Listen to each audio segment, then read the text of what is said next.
Isa ang Minalin na napapaligiran ng mga magagandang coastal barangay sa lalawigan ng Pampanga. Ito ay napapabilang bilang second-class municipality ng Pampanga na binubuo ng 15 barangay. Narating na tayo dito sa dulong bahagi ng barangay Bulang. Hanggang dyan na lang pala yung daan. Wala nang ikutan nung yung Kaya naman sa video natin ito ay ating papasyalan ang ilan sa mga barangay na nasa coastal areas.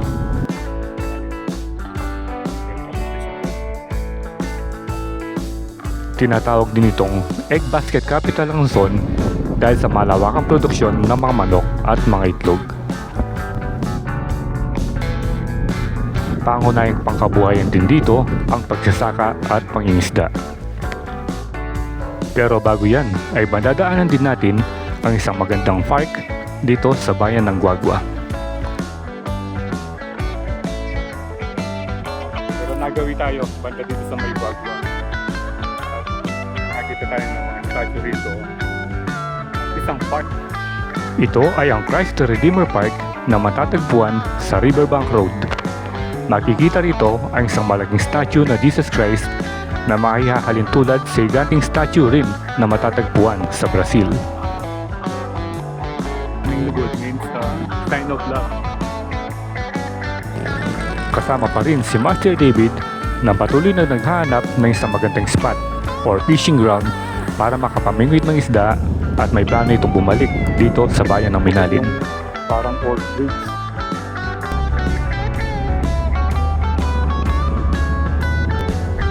So tara, at huwag na natin patagalin pa at samahan niyo kaming muli sa aming motorcycle adventure dito sa napakagandang bayan ng Minalin. So, what are you waiting for? Let's get it on!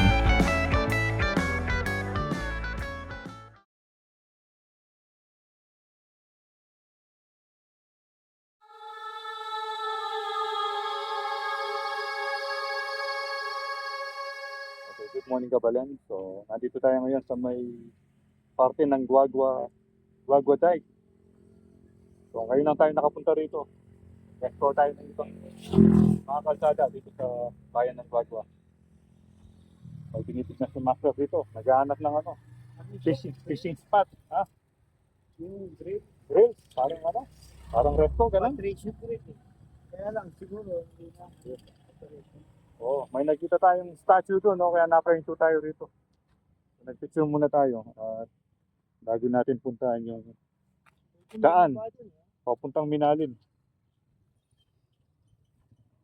Doon, may nakikita tayong ron, no? Fishing din siguro yun, no? So, hinahanap natin yung daan papunta doon. Ayun, no? Oo nga. Baka yun yung grill. Ay, hindi. Parang lumubog na eh. Bangka yata yun eh. Oh, may daan dito. Pwede. Parang public park naman ito eh. Pero hindi natin sure. Ngayon yung statue ang lagi niya. Bali ito. Patricio's Grill. Ayan, naghanap si Master. Tinitignan kung ano yung pwede niyang matuklasan na fishing ground. So kakaliwa tayo dito mamaya sa tuloy na to.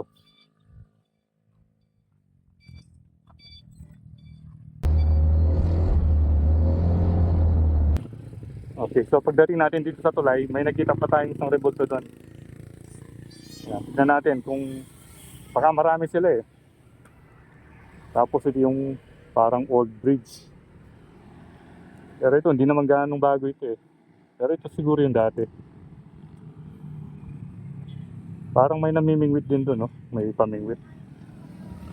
Ayan, kita natin yung mga rebulto doon. Baka meron pa. Baka marami sila. So, tara, tingnan natin. Sige. Punta natin doon. Tingnan natin. O, sigdan natin si Master. Yun siya, oh.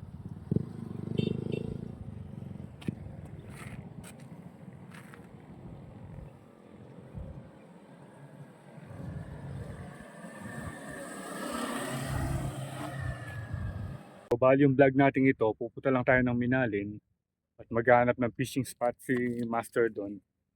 Pero nagawi tayo banda dito sa may Guagua. At nakakita tayo ng mga statue rito. At isang park. Ito. Merong park doon.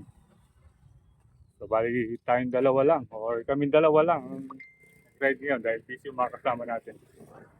At nandito tayo sa statue ng Risen Christ. Ayun, no? Parang yung sa monasteryo. Pero parang ano ito, small version. Ayan siya.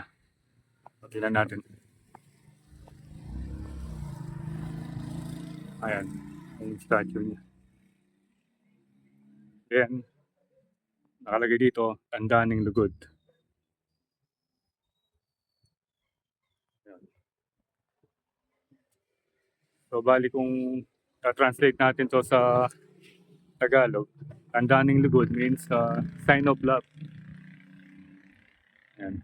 Ito yung pinaka-park. So, wala masyadong tao ngayon. Actually, wala talagang tao. What?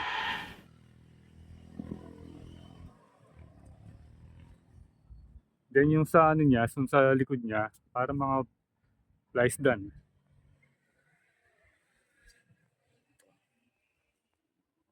Si Master, ito yung paborito niya eh. Mga ganito, mga fishing ground. A few moments later.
Okay, so nakarating na tayo dito sa dulong bahagi ng Barangay Bulak dito sa Minalin, Pampanga.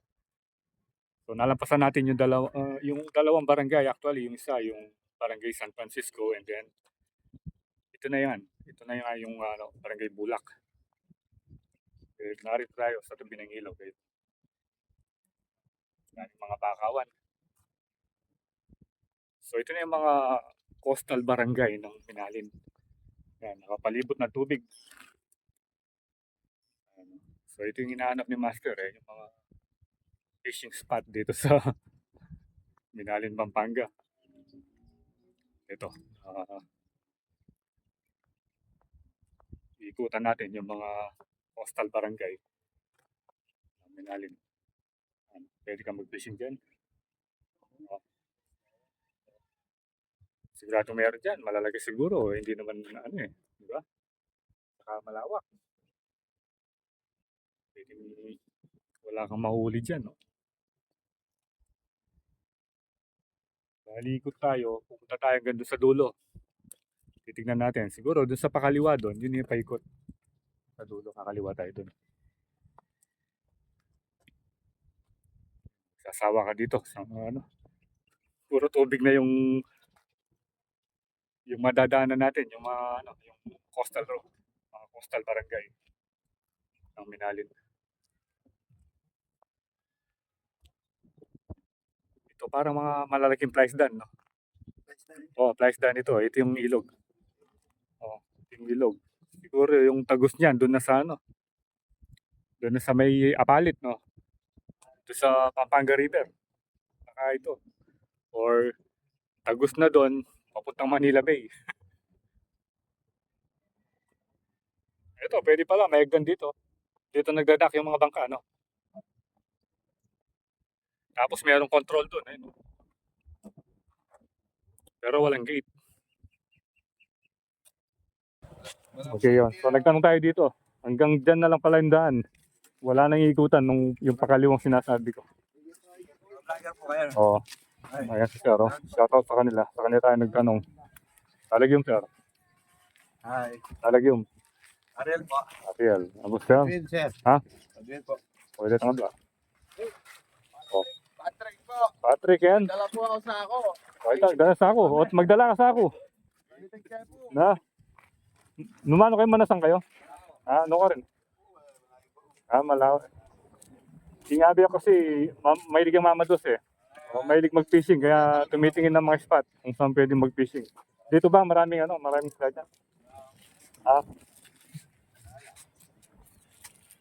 Bali itong ilog na to, di diretso ng Pampanga River. Hindi pa. Ah, sa dagat na. Oh, sa Manila Bay na pala. Okay, once again, shout out sa kanila. Okay. I love you the Minalin.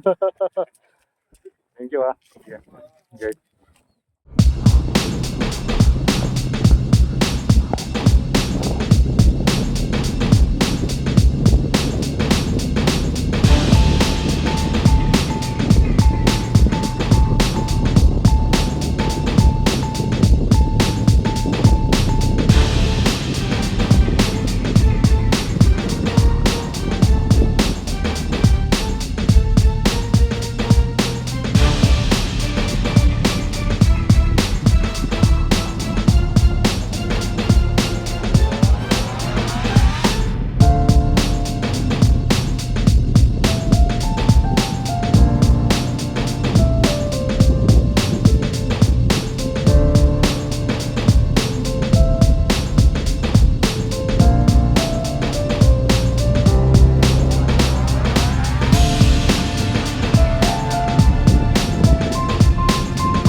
One eternity later.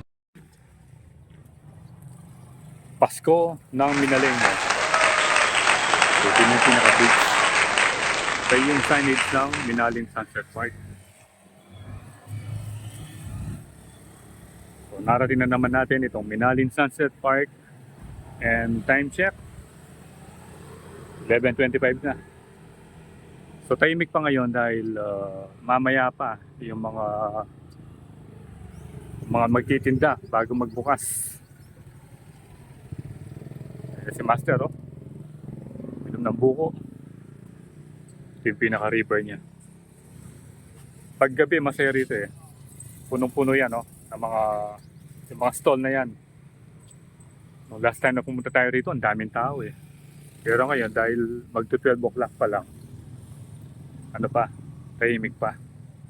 Nagre-ready pa sila or nagpi-prepare para sa kanilang mga paninda. So, ayan. Tahimik ngayon dito sa Sunset Park. At medyo makulimlim. Alin yung pinaka-signage, oh, nandun.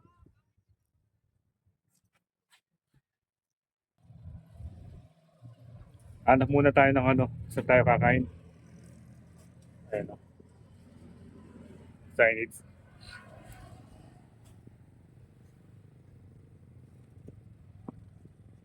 Diba nga natin i-partner dito. Punta tayo sa kabila.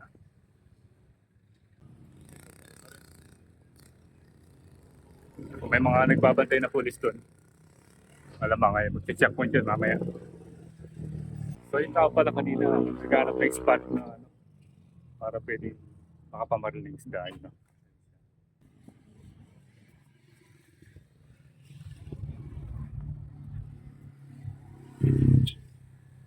Wala pang mabibilan ng pagkain dito. Sarado pa sila. Ayan. Dito tayo dati nagpalipad ng drone. Yan, siguro masaya rito. Maraming pailaw. Pero ngayon ano, napakatahimik. So bali ngayon January 6.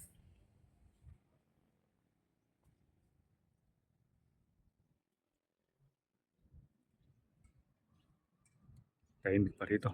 Siguro nung magpapasko, maganda rito. Tingnan natin banda. Siguro yung dinaanan natin, yung nakita natin yung spaghetti dito.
Yun. Ang layo pala, oh. Ayan, oh. Ang layo. Ayan. Natin si Sir. Wala, hindi Hindi inabot yung ano, yung pain. Ah, Ano naman doon, oh, mga... try ulit. Yun.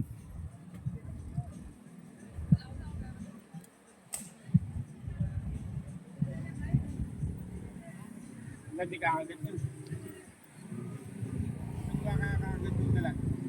Mainit mga batang 9, 10, gano'n. Pero pag ano, Ayaw, makakilala na yung pain. Oh my God! Ang layo pala yung mararating, no? mabigat din naman yun. Mabigat pala, kaya... Si mama mabigat yun.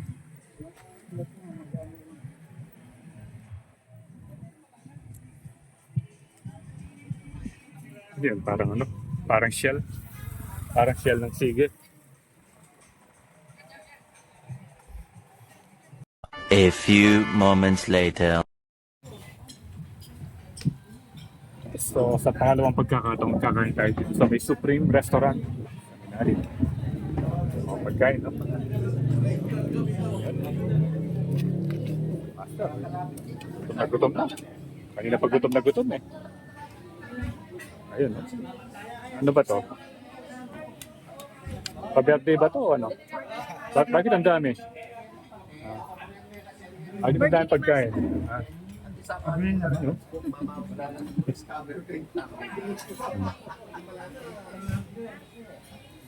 Ayan. Nakain na tayo.